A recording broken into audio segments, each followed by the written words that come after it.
You saw the title of this video and you clicked on it for two reasons. One, you're someone who does not care about social rules and want to check out with what kind of ridiculous rules I could possibly come up with. Or you are, like me, very self-conscious and want to know all of these rules, so you are not going to be the person who's going to make themselves look like a complete idiot. Either way, welcome to this list of 10 unspoken rules about wearing your watches. My name is Jenny and let's get started. Watches can come in all kinds of straps and bracelets. You've got leather, you've got nylon straps, you've got full steel, precious metal bracelets, and many more.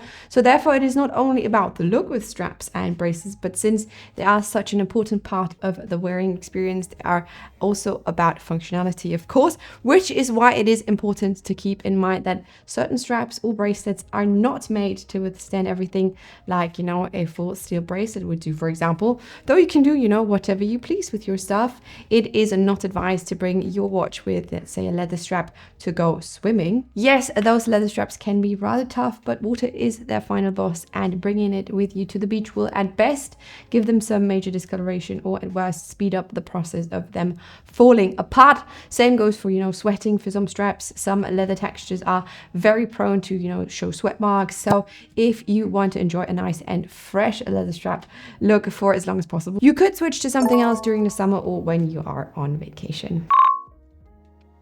Number 2 is similar to rule number 1, as it is about the day-to-day wearing advice and experience. The general rule of wearing watches seems to be that it should be worn on the left-hand side. Though this isn't something I personally really care about, my main advice here would be to just not wear your watch on your dominant hand, period. Why? Well, here's the thing. Most things you do them with your dominant hand. You open doors, you reach for something in the cupboard, etc. It is the hand most in use, and chances are much higher to hit your watch against something if you are, keep wearing it on your dominant hand side. So if you want to spare your watch from that, I recommend wearing it on your non-dominant side.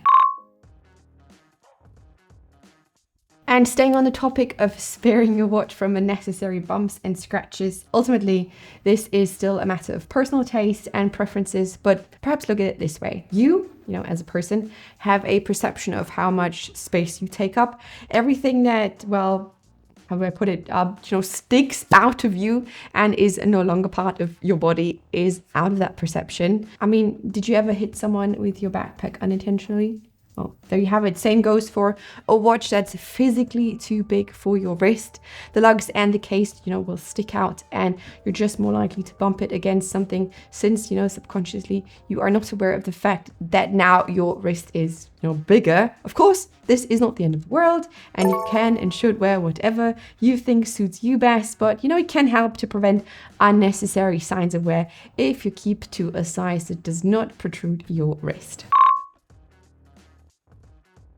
Right, so I am totally guilty of number 4 there. As someone who's into watches, I am sure you, just like me, love to do some watch spotting when you're out in public. There was that one time that comes to my mind where I was at the orthodontist and my orthodontist was wearing a Panda Dial Daytona, and I noticed it because I keep staring at people's wrists, and I thought, why not give him a compliment? And I, complimented him on his great watch, and he was so uncomfortable with it. He did not like me noticing his watch. You could absolutely tell how he was so uncomfortable with this, and he wanted to talk about something else. So I, zipped it and kept quiet. But yeah, that was a very uncomfortable situation for me, for this guy. I mean, people love wearing their watches, but that does not mean that everyone is comfortable with the attention it might bring, as you could tell from the story. And I'm sure you don't want to, give someone the impression also that you are perhaps a robber trying to assess your next victim. But anyways, of course, you are free to stare your eyes out at someone as much as you want. But, it is never wrong to at least know the implications of that behavior.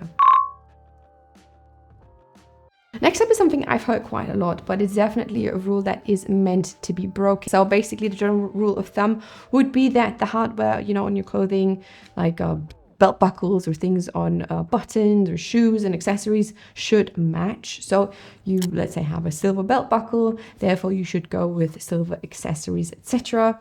And I mean, yeah, a monochrome look like that comes off as very, put together, can look very elegant at times. But, just looking at two-tone watches shows how great an intentional mix of metals can look too. So yes, for this, I would say you can do whatever the heck you want. Either go for a monochrome look or mix your metals. It does not matter. Right, next up is something more about your personal safety than anything else. It's sometimes, really tempting to wear your new watch out and about, or just, your watch in general, especially when there's a special event going on and I don't know, perhaps you're going on vacation or anything like that. But keep in mind that especially in like busy and touristy places, now that the summertime is around, you could possibly make yourself a target for robbery and getting pickpocketed when, wearing an expensive watch. And the sad thing nowadays is that it doesn't even have to be, something new and sparkly or either something that is overly expensive. People have been known to get robbed for all kinds of watches. So be aware of your surroundings and keep in mind that there's not only, watch admirers that stare at you around, but also people who potentially want to steal from you. And if you're just feeling the slightest bit of doubt, I would say, or if you're just unsure about it, whether or not it is safe to wear a watch out, well, you're going to just leave it at home and enjoy your day without having to worry about it. Or you could just, what I would also advise, buy a Casio F91W. That's exactly what they're there for, and just have a good day out. So for rule number 7, that is kind of the same lane as be aware of your surroundings. This was inspired by an article I just read. I will link it for you down below, which was about choosing the right kind of bonus watch for your workplace. Of course, not all offices and workplaces take well to employees showing up with very expensive watches. And it, really depends on where you work company-wise, but also the, country's culture in general that you work in. It also does not matter if you, took a good while to save up for it and if it's a smart decision for you. Sometimes higher level employees could see your expensive watch as, I don't know, lapse of judgment or just being inappropriate after all, being a show off. It's also known that sometimes those working in sales, for example, are advised to not show up with, blingy or expensive items to clients and customers so that they don't get the feeling that they are, overpaying, when they see their salesperson with this expensive stuff on their wrist. I know it might sound silly, but humans are weird like that. And oh my, here in the south of Germany, or I would say perhaps Germany in general, people, especially be it neighbors or colleagues, can get extremely jealous and nosy about your things and situations. And this would be something I would like to hear your opinion on. Let me know if you have experienced something like that in the workplace where you were unsure about wearing your watch or someone has commented negatively on it. Let me know how you experienced this in your country in the comments down below, please. Right, so this one I have only seen happening once in person, but I have heard it from others too. I mean, we did talk about wearing your watch on your dominant or your non-dominant hand in the beginning, and ultimately you should wear it wherever you feel most comfortable with. But I would personally draw the line when it comes to wearing your watch not on your wrist, but over your sleeve. I mean, listen, I get it. We're all immensely proud of our watches. We love them.